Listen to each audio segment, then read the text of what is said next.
Hi, hello, my name is Gomer Joseph. I hope you've all been having a great day so far. Welcome back to another True Crime Tuesdays video. If you are new, I welcome you. Before I start discussing the case, I just want to mention the obvious. These days, things have been getting quite crazy with the virus, and these are just days of uncertainty. Because these are uncertain days, people are prone to fear, and despite that, we don't need to fear. You might be wondering, Gomer, how are you going to say that there's nothing to be afraid of? Well, I am a born again Christian, and I know that God has everything under control.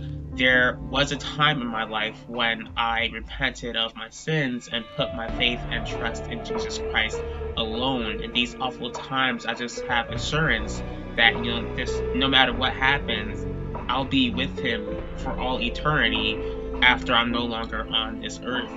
If you have any questions about that, feel free to comment or message me about it. I'd be more than willing to talk with you about it.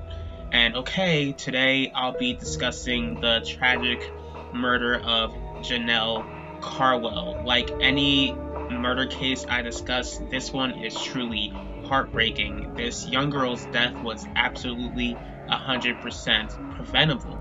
Unfortunately, the adults who were responsible for keeping her safe, making sure that she was alright, completely failed at their job, and it's completely sickening. Overall, this was just a frustrating and depressing case that I had to look into. Here we go.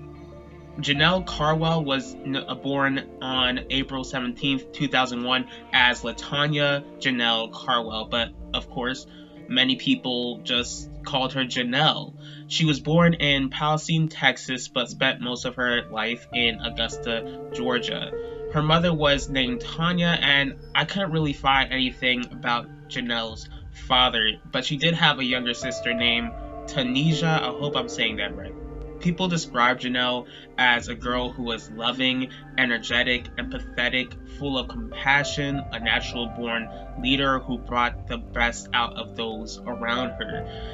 She was described as one who wanted to be around a peaceful environment, athletic. She loved playing baseball. She loved spending time with family and had dreams of being a doctor.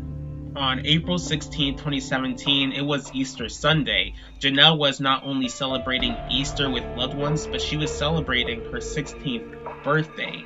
It was a cookout and everyone was just having a wonderful time together. After midnight, something strange would occur. Tanya, Janell's mother, would call 911 stating that not only her daughter, but her husband Leon was missing as well. Tanya was claiming that neither Janell or Leon were answering her calls after they left the house together. Hopefully what I'm about to say makes sense. Tanya would go on to say how she didn't realize Janell went with Leon at first, but that Janell went with her stepfather to help him work the GPS so that he could help out a friend in South Carolina. And unless it was spring break, I can't imagine any responsible adults taking their child on such a long trip with them, because April 17th was a Monday, and of course Monday, that's the first day of school for the week, and I don't know, but that's just my thoughts on the whole subject. Soon enough, Tanya and family friends would go on to Facebook sharing information about Leon and Janell. Tanya stated that she couldn't go on the trip with Leon because she was suffering from cancer. As police were searching, they eventually found the white pickup truck Leon was driving the morning he and Janell disappeared, which was left on the side of the road, but the two were still nowhere to be found. Basically, the police were able to figure out that Janell and Leon didn't reach his friend's destination. What investigators found troubling was that there were people in Atlanta who said that they saw Leon. He even stayed with friends there too, but Janell was nowhere to be seen with him. Because that was pretty sketchy, police began looking into Leon's past. As they kept on digging, they discovered that he spent time in prison for child abuse, and that he met Janell's mother, Tanya, and married her while he was in prison. And I don't know what could have what he could have said to persuade Tanya to be in a relationship with him and eventually marry him. I just can't understand how you can marry a man who was in prison for being violent with children when you have 2 children of your own. After Leon was released, he lived with his new wife Tanya and her 2 daughters. Once police gathered this information, they put a warrant out for his arrest for kidnapping. Now, when Tanya got word about this, she was said to be very defensive when it came to Leon, even going off on police on social media, stating how wrong they were about her husband. Police eventually discovered where Leon was exactly in Atlanta.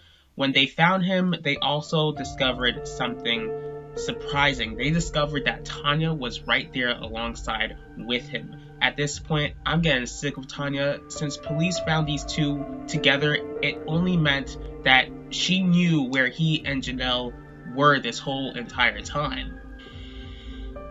Okay, I'm gonna try to get through this one. She told police it was just a coincidence that the 2 were together in Atlanta. I'm sorry to say this, but as for you to be that stupid, I honestly have no words to describe that at all.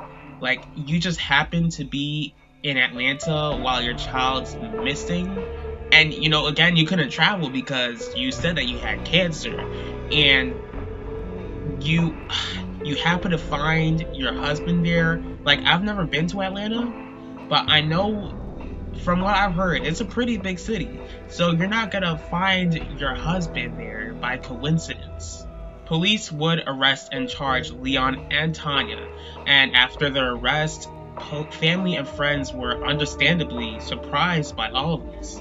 Now, when Leon gave his side of the story, he said he was going to Atlanta all along, but Tanya was the one who said that he and Janell were going to South Carolina.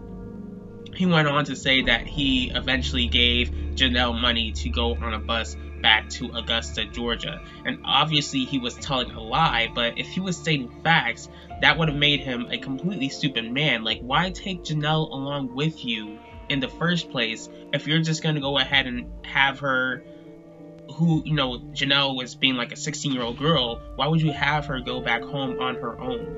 As for Tanya, her lies continue to go deep. Earlier on in Janell's disappearance, like I said before, she claimed that she had cancer, but it turned out that she was lying about that too. When police were interviewing Leon, they said that he stated that Janell was no longer living, turning this into a homicide investigation.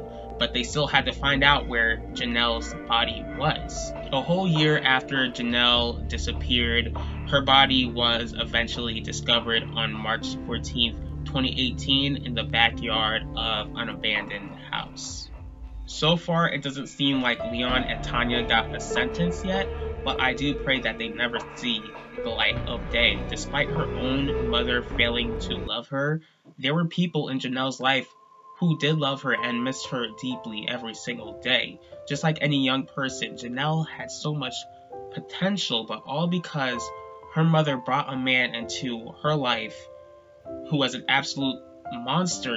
That potential was taken away. Tanya was a woman who placed her own wants before the needs of her children, and that's absolutely disgusting. I can't even imagine what Janell was thinking during her last moments.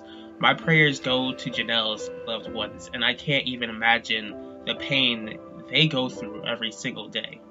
I thank you all for taking the time in your day to watch this video. If you did like this video, please feel free to hit the like button.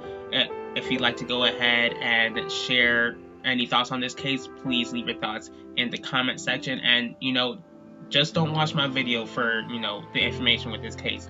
I encourage you all to do your own research with this case. If you'd like to see more videos from me, please feel free to subscribe and click the bell to be notified about the next video. If there's a certain true crime case that you'd like me to cover, please let me know. I'll see y'all for the next True Crime Tuesdays. I'll talk to y'all later.